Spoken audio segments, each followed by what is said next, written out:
നമസ്കാരം. കത്തിപ്പടരുന്ന വിവാദങ്ങൾക്കിടെ, മൂർച്ചയുള്ള ആരോപണ പ്രത്യാരോപണങ്ങൾക്കിടെ പൊതുജനത്തെ നേരിട്ട് ബാധിക്കുന്ന ചില പ്രശ്നങ്ങളിലേക്ക് 24 ക്യാമറ തിരിക്കുന്നു. ജനങ്ങൾക്ക് വേണ്ടി ചോദിക്കാനും പറയാനും, പൊതുജനം കഴുതയല്ല എന്ന് അധികാരികളെ ഓർമ്മിപ്പിക്കാനും ജനകീയ വാർത്താ ബുള്ളറ്റിൻ.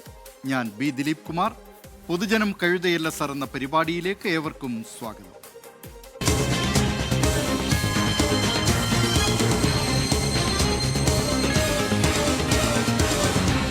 പൊതുജനം കഴുതയല്ല സാർ. അമ്മ സംഘടനയുമായി ബന്ധപ്പെട്ട തർക്കങ്ങൾ ഉയരുന്നതിനിടെ സംഘടനയ്ക്ക് വെണ്ണല ക്ഷേത്രം നൽകിയ സ്പോൺസർഷിപ്പിൽ വിവാദം പുകയുകയാണ്. 1882 ഇന്ത്യൻ ട്രസ്റ്റ് ആക്ട് പ്രകാരം രൂപപ്പെടുത്തിയ ഈ ട്രസ്റ്റിന് ക്ഷേത്രവിശ്വാസങ്ങളുമായി ബന്ധപ്പെട്ട പ്രവർത്തനങ്ങൾക്കല്ലാതെ തുക നൽകാനാകില്ല എന്നാണ് നിയമം. മതസ്ഥാപനത്തിൽ നിന്ന് സ്പോൺസർഷിപ്പ് തുക വാങ്ങുന്നത് അമ്മ സംഘടനയുടെ നിയമാവലിക്ക് വിരുദ്ധമാണെന്ന് അൻസിബ ഹസൻ ചൂണ്ടിക്കാട്ടിയില്ലായിരുന്നെങ്കിലും ക്ഷേത്രം ഭരിക്കുന്ന ദേവസ്വത്തിന് തുക നൽകാനാകില്ലെന്നാണ് നിയമം പറയുന്നത്. വിവാദങ്ങൾക്കിടെ അൻസിബ വെണ്ണല ക്ഷേത്രത്തിലെത്തിയതിന്റെ ദൃശ്യങ്ങളും പുറത്തു വന്നിട്ടുണ്ട്. അഭിനേതാക്കളുടെ സംഘടനയായ അമ്മയിലെ വിവാദ സ്പോൺസർഷിപ്പ് കരാറുമായി ബന്ധപ്പെട്ട് വിവാദം പുകയുന്നതിനിടയിലാണ് സ്വകാര്യ ക്ഷേത്ര ട്രസ്റ്റ് തുക നൽകിയതിലും നിയമപരമായ പ്രശ്നങ്ങൾ ഉയരുന്നത്. അമ്മ സംഘടനയുടെ കുടുംബസംഗമത്തിന്റെ ടൈറ്റിൽ സ്പോൺസർഷിപ്പ് 75 ലക്ഷം രൂപയ്ക്ക് വെണ്ണല തൈക്കാട്ട് മഹാദേവ ക്ഷേത്രമാണ് ഏറ്റെടുത്തത്. ക്ഷേത്രം പ്രസിഡന്റ് TG നന്ദകുമാറും അമ്മ ജനറൽ സെക്രട്ടറി കുക്കു പരമേശ്വരനും തമ്മിലായിരുന്നു കരാർ. എന്നാൽ 1882 ഇന്ത്യൻ ട്രസ്റ്റ് ആക്ട് പ്രകാരം രൂപം കൊണ്ട ട്രസ്റ്റിന് ക്ഷേത്രവിശ്വാസങ്ങളുമായി ബന്ധപ്പെട്ട് പ്രവർത്തനങ്ങൾക്കല്ലാതെ തുക സ്പോൺസർ ചെയ്യാനാവില്ല എന്ന് ചൂണ്ടിക്കാട്ടുന്നുണ്ട്. ആക്ടിലെ സെക്ഷൻ 11, സെക്ഷൻ 15 പ്രകാരമാണ് വിശ്വാസേതര പ്രവർത്തനങ്ങൾക്ക് തുക വിനിയോഗിക്കാൻ സ്വകാര്യ ട്രസ്റ്റ് കഴിയില്ല എന്ന് ചൂണ്ടിക്കാട്ടുന്നത്. ക്ഷേത്രത്തിന്റെ ബൈലോയിൽ പറയുന്ന പൂജകൾ, ക്ഷേത്ര വികസനം എന്നിവയ്ക്കല്ലാതെ മറ്റൊരു സംഘടനയ്ക്ക് പണം നൽകുന്നത് സെക്ഷൻ 11 ലംഘനമാണ്. നിയമവിരുദ്ധമായി പണം വകമാറ്റി ചെലവഴിച്ചാൽ ആ തുക ട്രസ്റ്റിലേക്ക് തിരികെ അടക്കാൻ ട്രസ്റ്റ് ബാധ്യസ്ഥനാണെന്നും അതേ നിയമത്തിലെ സെക്ഷൻ 23 പറയുന്നു. അതായത് അമ്മയുമായി കരാറിലെത്തിയാലും ഒരു സ്വകാര്യ ക്ഷേത്ര ട്രസ്റ്റ് ക്ഷേത്രത്തിന്റെ വിശ്വാസപരമായ വിഷയങ്ങൾക്കല്ലാതെ പണം ചെലവഴിക്കാൻ കഴിയില്ല എന്ന് ചുരുക്കം. ഞാൻ ആ അസോസിയേഷനെ കുറ്റം പറയൂല. ആ അസോസിയേഷനിലുള്ള ചില വ്യക്തികൾ ഓരോന്ന് ചെയ്തു കൂട്ടുമ്പോൾ അത് ആ അസോസിയേഷന് ചീത്തപ്പേരായി മാറും. ഇപ്പോൾ AMMA എന്നൊക്കെ പലരും വിളിച്ചപ്പോൾ ഞാനാണ് ഏറ്റവും മുന്നിൽ നിന്നിട്ട് അങ്ങനെ വിളിക്കരുതെന്ന് പറഞ്ഞു. ഞാനത് അമ്മ എന്ന് പറഞ്ഞ അസോസിയേഷനെ റെപ്രസെന്റ് ചെയ്ത് നിന്ന ആളാണ്. അപ്പം അതുകൊണ്ട് ഞാൻ അങ്ങനെ പ്രതികരിച്ച ഒരാളാണ്. അതിനിടെയാണ് അമ്മ സംഘടന മതേതര മൂല്യം ഉയർത്തിപ്പിടിക്കണമെന്ന് കാട്ടി കരാറിനെ ജോയിന്റ് സെക്രട്ടറിയായിരുന്ന അൻസിബ ഹസൻ എതിർത്തത്. അൻസിബ വിഷയമുയർത്തിയത് അമ്മയുടെ നിയമാവലി ചൂണ്ടിക്കാട്ടിയാണെന്നും പറയുന്നു. അൻസിബ ആ വിഷയം ചൂണ്ടിക്കാട്ടിയില്ലായിരുന്നുവെങ്കിലും സ്പോൺസർഷിപ്പ് തുക ക്ഷേത്ര ട്രസ്റ്റ് നിയമക്കുരുക്കാകുമായിരുന്നു. അമ്മ സംഘടനയുടെ കുടുംബസംഗമം ക്ഷേത്രത്തിന്റെ വിശ്വാസപരമായ വിഷയമല്ല എന്നതാണ് പ്രശ്നം. നമുക്ക് എവിടുന്ന് വേണമെങ്കിൽ ചാരിറ്റി, ഏത് ഓർഗനൈസേഷൻ, ഏത് മതപരമായ സ്ഥാപനത്തിൻ്റെ അടുത്തുനിന്ന് നമുക്ക് ചാരിറ്റി എടുക്കാം. ഒരു കാര്യം ഇവിടെ ലീഗലി ഇല്ലാതെ നമ്മളൊന്നും ചെയ്തിട്ടില്ല. അപ്പോൾ ഓട്ടോമാറ്റിക്കലി എല്ലാം ബാങ്ക് വഴി തന്നെയാണ്. ഇനി അമ്മയുടെ കുടുംബസംഗമത്തിൽ നടന്ന വിവാദം എന്തായിരുന്നു എന്ന് പരിശോധിക്കാം. കഴിഞ്ഞ ഫെബ്രുവരി 14 അമ്മയുടെ കുടുംബസംഗമം നടന്നത്. കൊച്ചി രാജീവ് ഗാന്ധി ഇൻഡോർ സ്റ്റേഡിയത്തിൽ നടന്ന പരിപാടിയുടെ ടൈറ്റിൽ സ്പോൺസർ വെണ്ണല തൈക്കാട്ട് മഹാദേവ ക്ഷേത്രം. 75 ലക്ഷം രൂപ നൽകാമെന്നായിരുന്നു സ്പോൺസർഷിപ്പ് കരാറിലുള്ളത്. എന്നാൽ 30 ലക്ഷം രൂപ ആദ്യ ഗഡുവായി നൽകുകയും ചെയ്തു. 45 ലക്ഷമാണ് കരാർ പ്രകാരം അമ്മയ്ക്ക് കിട്ടാനുള്ളത്. ഇതിനിടയിൽ പ്രസിഡന്റ് TG നന്ദകുമാർ ഉൾപ്പെടെയുള്ള ക്ഷേത്ര ഭാരവാഹികൾ ഒരു എതിർപ്പ് താരസംഘടന അറിയിച്ചു. അവരുടെ പരസ്യം കുടുംബസംഗമ വേദിയിൽ വേണ്ട രീതിയിൽ പ്രദർശിപ്പിച്ചില്ല എന്നതാണ് അതിന് കാരണം. ഈ പരാതി ഇപ്പോഴും നിലനിൽക്കുന്നുണ്ട്. നൽകാനുള്ള ബാക്കി തുക സംഘടനയ്ക്ക് നൽകുമെന്നാണ് TG നന്ദകുമാർ പറഞ്ഞത്. അതിനിടയിലാണ് സ്പോൺസർഷിപ്പ് കരാർ പുറത്തുവരുന്നത്. ടൈറ്റിൽ സ്പോൺസർഷിപ്പ് തുകയെ അൻസിബ എതിർത്ത വാർത്ത പുറം ലോകമറിയുന്നത് മെയ് 13 അൻസിബ ജോയിന്റ് സെക്രട്ടറി സ്ഥാനം രാജിവെച്ചതിന് പിന്നാലെയാണ്. എന്നാൽ വിവാദം പുറം ലോകമറിയുന്നതിന് മുൻപ് മെയ് 2 വെണ്ണല ക്ഷേത്രത്തിലെ പരിപാടിക്ക് ക്ഷേത്രം ഭാരവാഹികളുടെ ക്ഷണപ്രകാരം അൻസിബ എത്തിയിരുന്നു. ക്ഷേത്രത്തിന്റെ നേതൃത്വത്തിൽ വിശ്വാസികൾക്കായി നടത്തിയ ബംഗളൂരു യാത്രയുടെ ഫ്ളാഗ് ഓഫ് നിർവഹിച്ച അൻസിബ ക്ഷേത്രത്തിൽ പ്രാർത്ഥിക്കുകയും ചെയ്തു. ക്ഷേത്ര ഭാരവാഹികളുടെ ക്ഷണം സ്വീകരിച്ചാണ് താൻ എത്തിയതെന്നും അൻസിബ സന്ദർശനത്തിനിടെ വ്യക്തമാക്കി. മുൻപും താൻ ക്ഷേത്രത്തിലെത്തിയിരുന്നുവെന്നും അൻസിബ പറയുന്നുണ്ട്. അതിന് പിന്നാലെയാണ് മെയ് 13 അൻസിബ അമ്മ ഭാരവാഹിത്വം രാജിവെക്കുന്നതും വിവാദങ്ങൾ ഉണ്ടാവുന്നതും. എന്നാൽ താരസംഘടനയായ അമ്മയ്ക്ക് സ്പോൺസർഷിപ്പ് നൽകിയത് പ്രസിഡന്റ് ശ്വേതാ മേനോൻ ഔദ്യോഗികമായി ആവശ്യപ്പെട്ടതനുസരിച്ചെന്ന് പറയുകയാണ് TG നന്ദകുമാർ. മുഴുവൻ പണവും പരസ്യത്തിലേക്കല്ല, ചാരിറ്റി സംഘടനയിലേക്കാണ് എന്നാണ് പറഞ്ഞതെന്നും ക്ഷേത്ര ട്രസ്റ്റ് ചെയർമാനായ നന്ദകുമാർ പറയുന്നു. ഈ പൈസ മുഴുവൻ അവർ പറഞ്ഞത് ഞങ്ങൾ പരസ്യത്തിലേക്കല്ല എടുക്കണം, അല്ല ഞങ്ങളുടെ ചാരിറ്റി ഓർഗനൈസേഷനിലേക്ക് ഞങ്ങൾ മാറ്റുന്നു പറഞ്ഞു. അപ്പോൾ അതിനോട് സഹായകരമായ നിലപാടാണ് ഞങ്ങൾ എടുത്തത്. വിഷയത്തിൽ നിയമപരമായ തടസ്സങ്ങൾ നിലനിൽക്കവെയാണ് സ്പോൺസർഷിപ്പ് തുക കൈമാറുന്നത്. സ്വകാര്യ ക്ഷേത്ര ട്രസ്റ്റ് എന്ന നിലയിൽ വിശ്വാസേതര വിഷയങ്ങൾക്ക് നൽകണമോ എന്ന കാര്യത്തിൽ വ്യക്തത വരുത്തേണ്ടത് ട്രസ്റ്റ് ഭാരവാഹികളാണ്.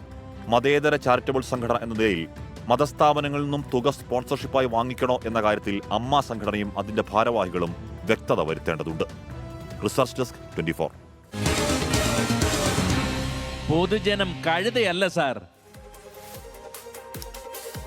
ക്ഷേത്രത്തിൽ കാണിക്ക അർപ്പിക്കുന്നവരെയും ക്ഷേത്രങ്ങൾക്ക് പണം നൽകുന്നവരെയും ഒക്കെയാണ് നമുക്കറിയാവുന്നത്. പക്ഷേ ഇതാ ഒരു സംഘടനയ്ക്ക് ലക്ഷക്കണക്കിന് രൂപ ഒരു ക്ഷേത്ര ട്രസ്റ്റ് നൽകിയ വാർത്തയാണ് എറണാകുളത്ത് നിന്ന് വന്നത്.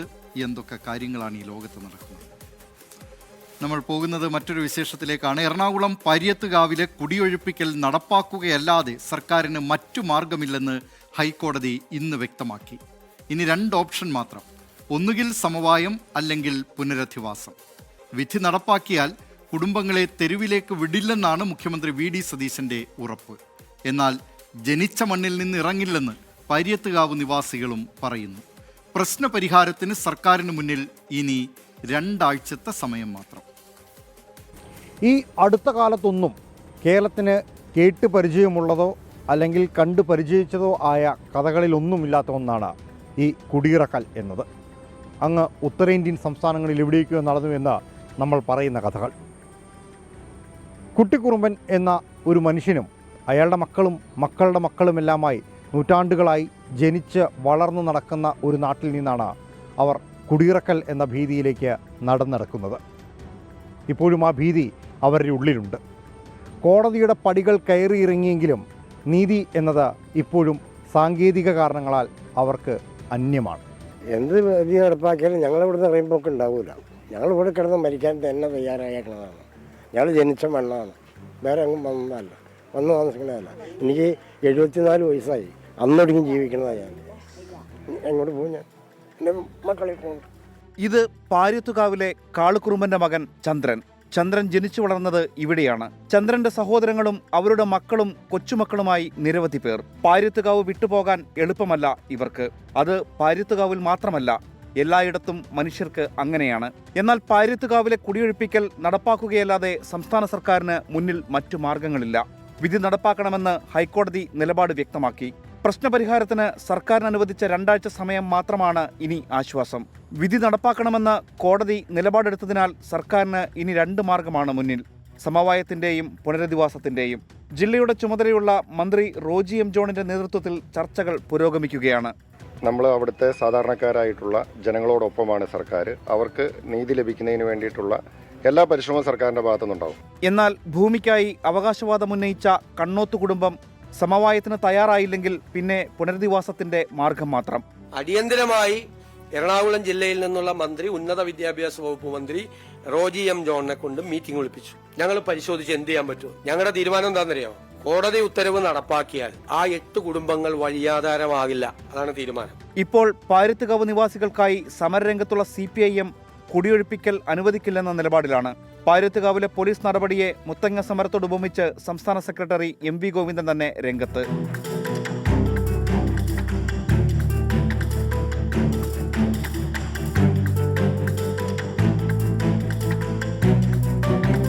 മുത്തങ്ങേൻ്റെ വേറൊരു പതിപ്പാണ് യഥാർത്ഥത്തിൽ ഇവിടെ ചെയ്തത്.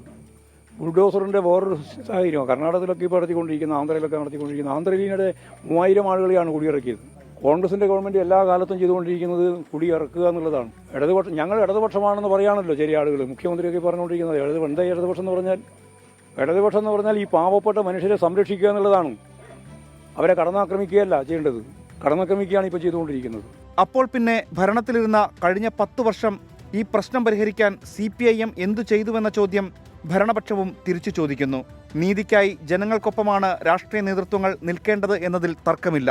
പക്ഷേ ജനകീയ വിഷയങ്ങൾ രാഷ്ട്രീയ ബലാബലത്തിന്റെ പരീക്ഷണവേദിയാക്കാൻ ശ്രമിക്കുന്നെങ്കിൽ അതിന്റെ ദുരിതമനുഭവിക്കേണ്ടി വരുന്നത് ആ ജനതയാണ്. ഭരണ പ്രതിപക്ഷത്തിന്റെ ചോദ്യങ്ങൾക്കും ഉത്തരങ്ങൾക്കുമിടയിൽ നീതി ഉറപ്പാകേണ്ടതുണ്ട്. പാരിയത്തുകാവ് നിവാസികൾക്ക് ഇനി ഉത്തരമാണ് വേണ്ടത്, ശാശ്വതമായ പരിഹാരവും.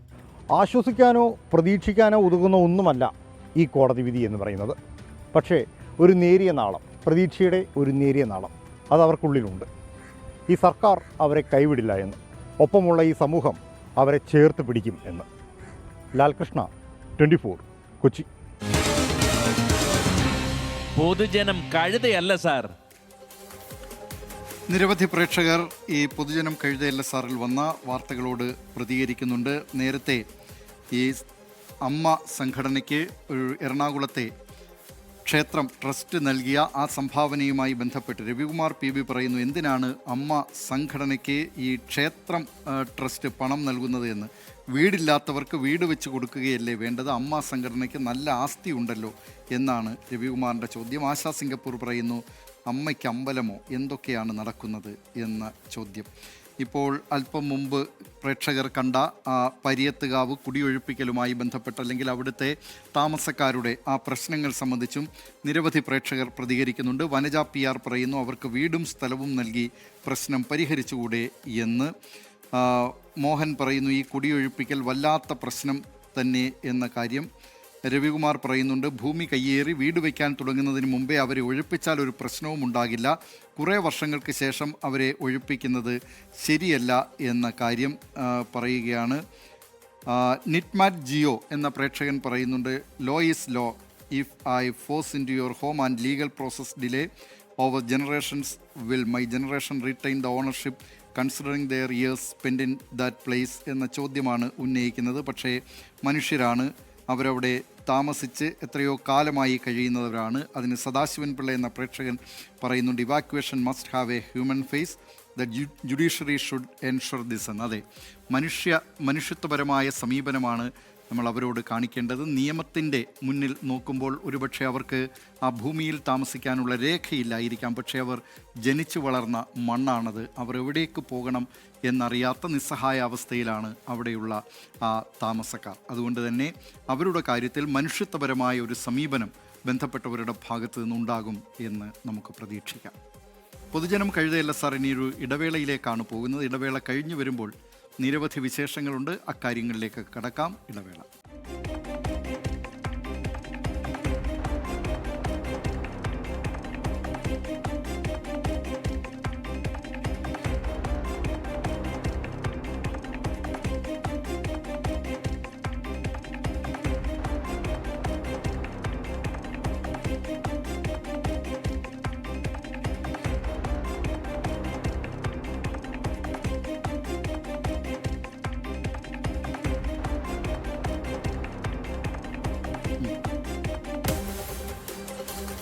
പൊതുജനം കഴുത LSR തുടരുന്നു. പ്രസവ ശസ്ത്രക്രിയക്കിടെ വയറ്റിൽ കത്രിക കുടുങ്ങിയ ഹർഷീനയ്ക്ക് സർക്കാർ ജോലിയായി. കോഴിക്കോട് അമ്മയും കുഞ്ഞും ആശുപത്രിയിൽ ഓഫീസ് അറ്റൻഡറായാണ് നിയമനം. നിയമന ഉത്തരവ് കൈമാറാൻ കോഴിക്കോട് മെഡിക്കൽ കോളേജ് സൂപ്രണ്ടിനെ ചുമതലപ്പെടുത്തി. വിവരങ്ങളുമായി തിരുവനന്തപുരത്ത് നിന്ന് അജ്മൽ ദിറാർ ചേരുന്നു. അജ്മൽ, ഹർഷീനയ്ക്ക് നീതി കിട്ടി എന്ന് പറയാനാകില്ല, കാരണം അത്രമേൽ വേദന അനുഭവിച്ച, ഇപ്പോഴും അതിൻ്റെ ബാക്കിയായ വേദനകൾ അനുഭവിക്കുന്ന സ്ത്രീയാണ്. സർക്കാർ ഏതായാലും ആ ജോലി നൽകുന്നതിന് ഒരു ഉപജീവന മാർഗമെന്ന നിലയിൽ അത്തരം തീരുമാനത്തിലെങ്കിലും എത്താൻ ഇപ്പോൾ സർക്കാരിന് കഴിഞ്ഞിട്ടുണ്ട്. എന്തൊക്കെയാണ് വിശദാംശങ്ങൾ?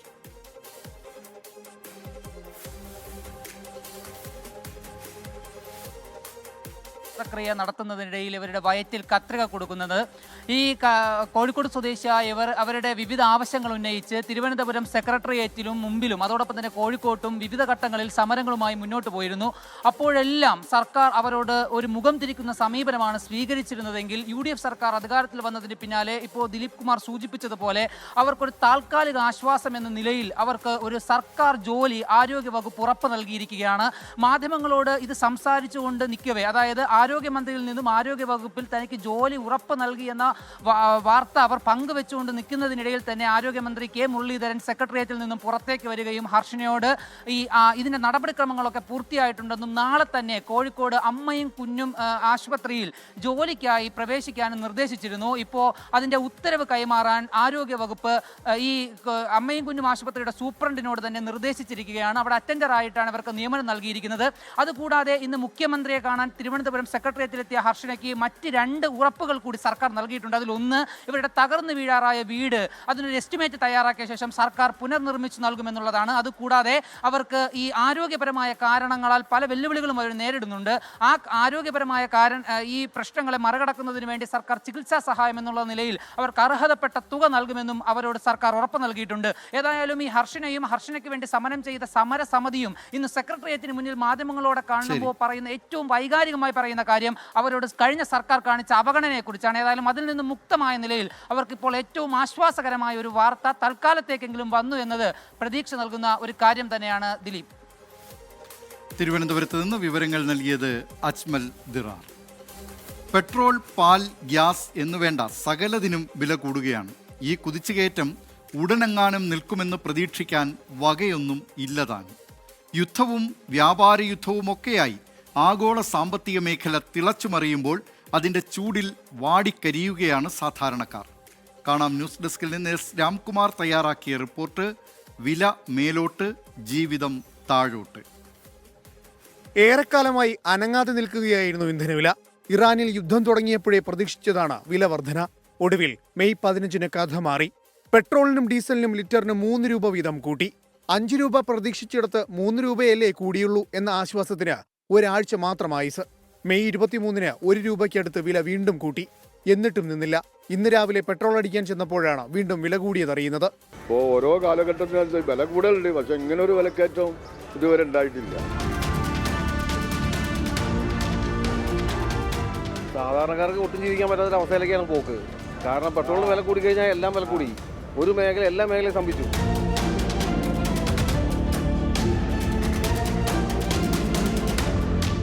നിലവിൽ ഒരു ബാരൽ ക്രൂഡ് ഓയിലിന് $100 താഴെയാണ് വില. ക്രൂഡ് ഓയിൽ വില $100 മുകളിൽ കടന്നപ്പോഴുണ്ടായ നഷ്ടം നികത്തുന്നതിനായിട്ടാണ് ഇപ്പോഴത്തെ വില വർധനയെന്നാണ് എണ്ണക്കമ്പനികളുടെ ന്യായം. പശ്ചിമേഷ്യൻ യുദ്ധവും ഹോർമുസും തകർത്ത പ്രതിസന്ധിയാണ് ഇപ്പോഴത്തെ വില വർധനയ്ക്ക് കാരണം. സാഹചര്യം നിയന്ത്രണ വിധേയമെന്ന് ആവർത്തിച്ചുകൊണ്ടിരിക്കുന്ന കേന്ദ്രം വിലക്കയറ്റത്തിൽ മിണ്ടുന്നില്ല. ഇന്ധന ഉപയോഗം നിയന്ത്രിക്കണമെന്നാണ് പ്രധാനമന്ത്രിയുടെ നിർദ്ദേശം. കേരളത്തിൽ UDF സർക്കാർ വന്നതോടെ സെസ് കുറച്ച് ജനങ്ങൾക്ക് ആശ്വാസമുണ്ടാക്കുമെന്ന് പ്രതീക്ഷിച്ചവരുണ്ട്. പ്രതിപക്ഷത്തായിരുന്നപ്പോൾ ഉന്നയിച്ച ആവശ്യത്തോട് മുഖ്യമന്ത്രിയായപ്പോൾ VD സതീശൻ പ്രതികരിച്ചതിങ്ങനെ: അത് നമ്മൾ പരിശോധിച്ചുകൊണ്ടിരിക്കുകയാണ്. കാരണം എന്ന് വെച്ച് കഴിഞ്ഞാൽ ഒരു തീരുമാനം എടുക്കാൻ പറ്റാത്ത അവസ്ഥയിലാണ്. ഓരോ ദിവസം കൂടിക്കൊണ്ടിരിക്കുകയാണ്. അപ്പോൾ അതിൻ്റെ അകത്ത് ഒരു എമൗണ്ട് വന്നു കഴിഞ്ഞാൽ ആണ് നമുക്ക് അതിനെ സംബന്ധിച്ച് ഞങ്ങൾ അതിന്റെ ഇമ്പാക്റ്റ് എന്താണെന്ന് ഞങ്ങൾ ധനകാര്യ വകുപ്പ് സൂക്ഷ്മമായി നിരീക്ഷണം നടത്തുന്നുണ്ട്. നികുതി വരുമാനം എത്രയാണ് ഉണ്ടാകുന്നത്, സാധാരണക്കാരന് എത്ര രൂപയാണ് അതിൻ്റെ അകത്ത് ബുദ്ധിമുട്ടുണ്ടാകുന്നത് എന്ന് ഞങ്ങൾ പരിശോധിച്ചുകൊണ്ടിരിക്കുന്നുണ്ട് ഓരോ കൂട്ടലിലും. പക്ഷെ ഇത് എല്ലാ ദിവസവും വന്നുകൊണ്ടിരിക്കുകയാണ്. അതുകൊണ്ട് ഒരു കൃത്യമായ അതിനൊരു തീരുമാനം, അവസാന തീരുമാനം വന്നു കഴിഞ്ഞാൽ മാത്രമേ നമുക്കും തീരുമാനം എടുക്കാൻ പറ്റുള്ളൂ. പെട്രോൾ ഡീസൽ വില മാത്രമല്ല കൂടിയത്. 2026 ജനുവരി 1-ന് കൊച്ചിയിൽ വാണിജ്യാവശ്യത്തിനുള്ള 19 കിലോഗ്രാം പാചകവാതക സിലിണ്ടറിന് 1698 രൂപയായിരുന്നു വില. ഫെബ്രുവരി 1 ആയപ്പോഴേക്കും വില 1747 രൂപയായി. 49 രൂപയുടെ വർധന. മാർച്ച് 7-ന് 115 രൂപ വീണ്ടും കൂട്ടി. ഏപ്രിൽ 1 ആയപ്പോഴേക്കും വില 2000 പിന്നിട്ടു. 2112 രൂപ. അതുവരെ പമ്മി ഉയർന്ന ഗ്യാസ് വില അടുത്ത മാസം കുതിച്ചു ചാടി. ഒറ്റയടിക്ക് 993 രൂപ. കൊച്ചിയിൽ മെയ് 1-ന് ഗ്യാസ് വില 3000 കടന്നു. അല്ലെങ്കിൽ തന്നെ ഗ്യാസ് ലഭ്യത കുറഞ്ഞതുകൊണ്ട് വലഞ്ഞിരുന്ന ഹോട്ടൽ വ്യവസായം അതോടെ കടുത്ത പ്രതിസന്ധിയിലായി. പിടിച്ചു നിൽക്കാൻ ഭക്ഷണത്തിന് വില കൂട്ടേണ്ടി വന്നു. പാലിന് ലിറ്ററിന് 4 രൂപ കൂട്ടാൻ തീരുമാനിച്ചിരിക്കുകയാണ് മിൽമ. ജൂൺ 1-ന് പുതിയ വില നിലവിൽ വരും. ഇന്ധനവില കൂട്ടിയതോടെ വിലക്കയറ്റം രൂക്ഷമാകുമെന്ന് ഉറപ്പാണ്. പലചരക്കിനും പച്ചക്കറികൾക്കും വില കൂടും. സ്കൂൾ തുറക്കാൻ പോവുകയാണ്. സാധാരണക്കാരന്റെ പോക്കറ്റ് കീറും. ഇപ്പം കൂടി വരുന്ന വിലക്കയറ്റം വളരെയധികം സാധാരണക്കാരന് വളരെ ബുദ്ധിമുട്ടാണ്, ജീവിക്കാൻ പ്രയാസമാണ്. വിലക്കയറ്റം വളരെയധികം പ്രതിസന്ധിയാണ്. കാരണം വെച്ചാൽ ഞങ്ങളെപ്പോലുള്ള കച്ചവടക്കാർക്കും സാധാരണ ജനങ്ങൾ ജീവിക്കാൻ വളരെ ബുദ്ധിമുട്ടുള്ള കാലഘട്ടമാണ്. കാരണം എപ്പോഴും വില കൂടിക്കൊണ്ടിരിക്കുകയാണ്. പെട്രോളിനായാലും മറ്റു സാധനങ്ങൾക്കായാലും വില കൂടിക്കൊണ്ട് ഇത് സഹിക്കാൻ കഴിയാത്തൊരു അവസ്ഥയാണ് ഇപ്പോൾ. സാധാരണക്കാർ കൂടുതൽ മോട്ടോർ സൈക്കിൾ ഉപയോഗിക്കുന്നതാണ്, അവർക്ക് കൊണ്ടുനടക്കാൻ സാധിക്കുന്നില്ല. അങ്ങനത്തെ അവസ്ഥയിലാണ്, മൊത്തത്തിൽ ബ്ലോക്ക് ആയിരിക്കുന്ന അവസ്ഥയിലാണ്. ഇന്ധനത്തിന്റെ കാര്യം, മറ്റേ പാചകവാതകത്തിന്റെ കാര്യം പറയാനില്ല. അടുത്തൊന്നും പ്രതീക്ഷയ്ക്ക് വകയില്ലെന്ന മട്ടിലാണ് രൂപയുടെ പോക്ക്. ഇന്ത്യൻ റുപ്പി ഡോളറിനെതിരെ വൈകാതെ 100 കടക്കുമെന്നാണ് പൊതുവിലയിരുത്തൽ. കൂട്ടിയും കിഴിച്ചും ബജറ്റിന്റെ 2 അറ്റം കൂട്ടിമുട്ടിക്കാൻ പാടുപെടുകയാണ് സാധാരണക്കാർ. News desk 24. പൊതുജനം കഴുതയല്ല സാർ. ഈ വിലക്കയറ്റത്തെക്കുറിച്ച് ജനങ്ങൾക്ക് എന്താണ് പറയാനുള്ളത്? കോഴിക്കോട് പെട്രോൾ പമ്പിന് സമീപത്ത് നിന്ന് അനീഷ് ദേവസിയും തൃശൂർ ശക്തൻ മാർക്കറ്റിൽ നിന്ന് ശ്രീജിത്ത് ശ്രീകുമാരനും ജനങ്ങളുടെ പ്രതികരണം നമ്മെ അറിയിക്കാനുണ്ട്. ആദ്യം അനീഷ് ദേവസിയിലേക്ക്. കോഴിക്കോട് നിന്ന് അനീഷ് ദേവസി, എന്തൊക്കെയാണ് അവിടെ ജനങ്ങൾ പറയുന്നത് എന്നത് സംബന്ധിച്ച ഒരു പ്രതികരണം നോക്കുമല്ലോ അനീഷ്.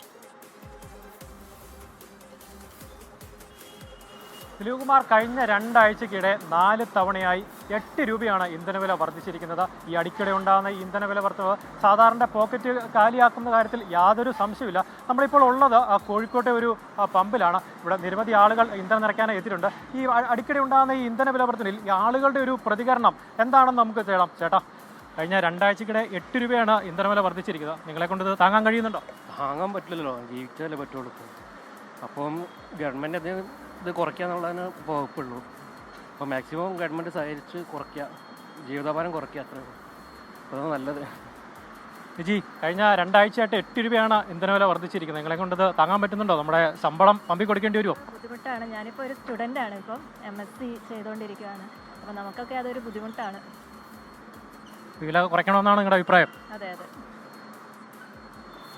നമുക്ക് മറ്റൊരാളുകളുടെ അഭിപ്രായം ചോദിക്കാം. ചേട്ടാ, കഴിഞ്ഞ 2 ആഴ്ചയായി 8 രൂപയാണ് ഇന്ധനവില വർദ്ധിച്ചിരിക്കുന്നത്. നിങ്ങളെ കൊണ്ട് താങ്ങാൻ കഴിയുന്നുണ്ടോ ഈ വില വർധന? എന്താ ചെയ്യാൻ, നമുക്ക് അടിക്കണ്ടേ, ഓടേണ്ട ആവശ്യമില്ലേ, അപ്പം അതിനെ കൊണ്ട് അടിച്ചു പോകണം. ദിലീപ്, അങ്ങനെയാണ് എല്ലാവരും വലിയ ആശങ്കയിലാണ്. ഈ ഇന്ധനവില വർധനവ് കൂടുന്നത് ഇത് പെട്രോളിനോ ഡീസലിനോ മാത്രം ഒരു വില വർധനവല്ല, ഇത് വരും ദിവസങ്ങളിൽ നിത്യോപയോഗ സാധനങ്ങളുടെ വിലയും ഇതിന് ക്രമാതീതമായി വർദ്ധിക്കും. ഏതായാലും അധികാരികളുടെ ഭാഗത്തുനിന്ന് ഇതിനൊരു നിയന്ത്രണം അല്ലെങ്കിൽ ഒരു അത്തരത്തിലുള്ള ഒരു നിയന്ത്രണം കൊണ്ടുവന്നാൽ മാത്രമേ ഈ സാധാരണക്കാരനെ പിടിച്ചു വെക്കാൻ പറ്റുള്ളൂ. അല്ലെങ്കിൽ സാധാരണക്കാരൻ്റെ ഒരു ജീവിതം വലിയ ദുസ്സഹമായി മാറും. ദിലീപ് കുമാർ, ഈ പെട്രോൾ ഉൾപ്പെടെയുള്ള ഇന്ധനങ്ങളുടെ കാര്യത്തിൽ ചെറിയ ചെറിയ പൈസകളുടെ വിലവർദ്ധനവ് വരുത്തി ഏതാണ്ട് കഴിഞ്ഞ ഒരാഴ്ചക്കിടെ 8 രൂപയുടെ വരെ വർധനവാണ് ഇതിൽ ഇപ്പോൾ വരുത്തിയിട്ടുള്ളത്. ഇത് ജനജീവിതം കൂടുതൽ ദുസ്സഹമാക്കുമെന്ന കാര്യത്തിൽ യാതൊരു സംശയവുമില്ല. അതേസമയം തന്നെ തൃശ്ശൂരിൽ ശക്തൻ മാർക്കറ്റിൽ ഇപ്പോൾ അവിടെ നിന്ന് ശ്രീജിത്ത് ശ്രീകുമാരൻ കൂടി ചേരുകയാണ്. ശ്രീജിത്ത്, എന്തൊക്കെയാണ് അവിടെ സാധാരണക്കാരായ ജനങ്ങൾക്ക് പറയാനുള്ളത്? ദിലീപ് കുമാർ, അല്പസമയം മുമ്പ് നല്ല തിരക്കായിരുന്നു. ഇപ്പോൾ കുറച്ച് ആളുകളൊക്കെ ഒഴിഞ്ഞിട്ടുണ്ട്. എന്തായാലും ഇവിടെ കുറച്ച് ചേട്ടന്മാരൊക്കെ നിൽക്കുന്നുണ്ട്.